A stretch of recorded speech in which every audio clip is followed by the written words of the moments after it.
नमस्कार साथियों।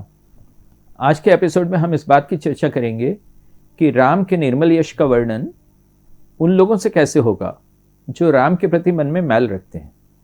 ऐसे लोग राम के जीवन में भी थे और जीवनोपरांत भी रहे।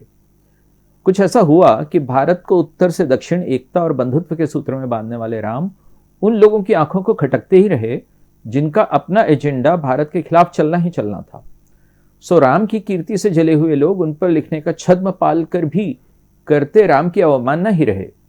तरह तरह की युक्तियां, कभी उत्तरकांड जोड़ दिया, कभी करुण रश की निष्पत्ति के लिए राम का ही यश धूमिल करने की कोशिश हुई। ये डाउटर्स और हेटर्स जैसे भरे पड़े हैं।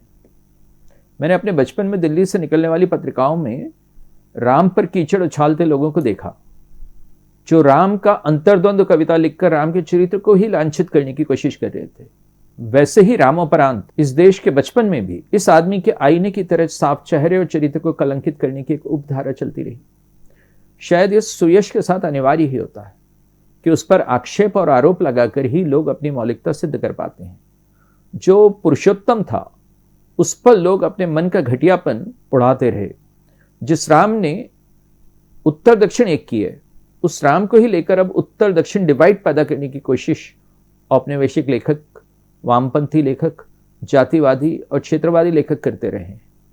कंबन रामायण या रामावतारम जब लिखी गई तो दक्षिण में लिखी गई और राम प्रेम के कारण लिखी गई और वाल्मीकि का ऋण स्वीकार करते हुए लिखी गई। बल्कि वाल्मीकि से कहीं ज्यादा आगे जाकर कंबन राम को उनकी पुरुषोत्तमता में नहीं, उनकी भगवत्ता में प्रतिफल प्रतिष्ठित देखा किए। ये कि रामासामी या सीताराम या रामाराव का नाम रखकर राम के ऊपर कीचड़ उछालना ही इस बात का प्रतीक है कि ये लोग अपने ही माँ बाप की भावना न समझ सके तो राम को क्या समझेंगे। इतने पूरे इतिहास में दक्षिण में कभी रावण मंदिर क्यों नहीं बने, जब तक कि द्रविड़ अस्मिता के नाम पर राम कथा का राजनीतिक विनियोग आधुनिक युग में शुरू नहीं हुआ। क्यों आज भी जब मणिरत्नम रावणानंद फिल्म बनाते हैं तो वो दक्षिण में पिट जाती है। जब तमिलनाडु में राम दहन का कार्यक्रम टीपीडी के जैसी राजनीतिक पार्टी आयोजित करती है तो 40 से ज्यादा लोग नहीं जुटते। जब पीडीके जैसी राजनीतिक पार्टी ऐसा आयोजन करती है तो 55 लोगों से ज्यादा नहीं जुटा पाती। यह मन में मैल से ही संभव हो पाता है कि द्रविड़ अस्मिता का खटराग उस जगह सुनाया जा रहा है जिस जगह के बारे में भक्ति द्राविड़ उपजी का कथन चलता है। हरियानंद और राघवानंद जी के प्रयासों से भक्ति परंपरा उत्तर में पहुंची। तद्भव नामक एक पत्रिका के अंक में यह भी बताया गया कि राम मंदिर पहल दक्षिण में ही बने। लोगों को रामेश्वरम नहीं दिखता। अलवार और नयनार संत वहीं हुए। संगम साहित्य, पुलकेशिन के अभिलेख, पुरानारारो, अगानरोरो, सिलप्पेदकायरकम सभी तमिल ग्रंथों में राम भक्ति मिलती है। चक्रपाणी रंगनाथ की 13वीं सदी की रंगनाथ रामायण हो या भास्कर रामायण हो या एक कुमार जाति की कवियत्री मौला की 14वीं सदी की मौला रामायण हो, वो सब दक्षिण की ही थी। चेरामन की रामचरितम या रामा पनिक्कर की राम कन्नासा रामायण या अय्यप्पल आसन की रामकथा पुट्टू या पूनम नापुतरी की रामायण चंपू और वो अत्यंत प्रसिद्ध अध्यात्म रामायण, ये सब तुलसी के पूर्व की हैं और दक्षिण की हैं।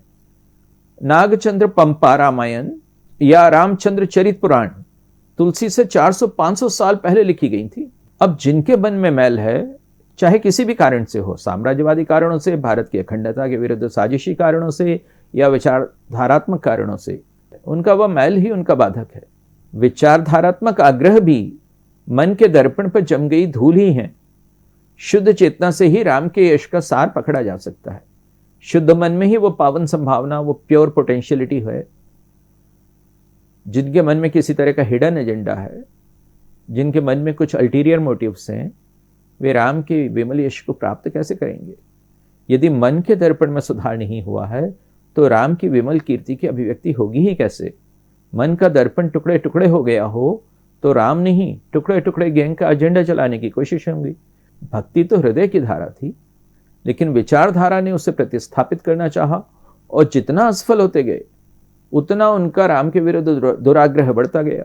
सस्ते फेमिनिस्ट राम को स्त्री विरोधी बताने में जुट गए। जातिवादी लोग राम को शूद्र विरोधी बताने में।